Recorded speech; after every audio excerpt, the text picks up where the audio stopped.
नमस्कार, मी सय्यद हारून अली, दैनिक लोकफन न्यूजमध्ये आपले सहर्ष स्वागत आहे। आज दिनांक आपण सिल्लोड शहरातील महसूल विभागात सिल्लोड तहसील कार्यालयात आलेलो आहे।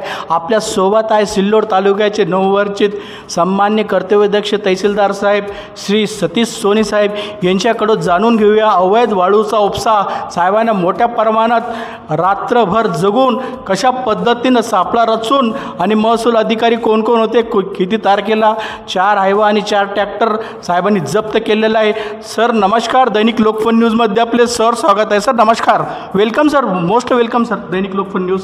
नमस्कार। तालुक्यामध्ये मोठ्या प्रमाणावर अवैध वाळू वाहतूक चालू असल्याच्या तक्रारी विविध गावातून प्राप्त होत्या आणि होत आहेत।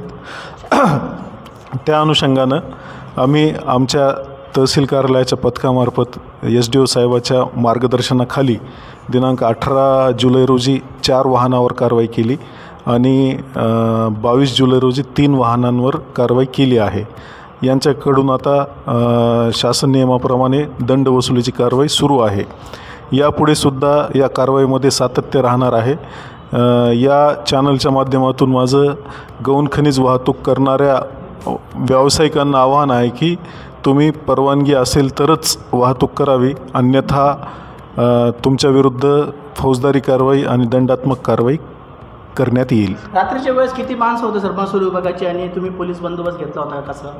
नाही, आमच्याकडे जिल्हाधिकारी महोदयांनी गार्ड दिलेले आहेत, माजी सैनिक। आणि आमच्या ऑफिसचे काही कर्मचारी आणि तलाठी मंडळ अधिकारी अशा पद्धतीनं एक 7-8 लोक आम्ही होतो यामध्ये। वेलकम सर, आपला थँक्यू। सिल्लोड शहराचे श्री सतीश सोनी साहेब तहसीलदार, मी पुन्हा येईल। जय महाराष्ट्र।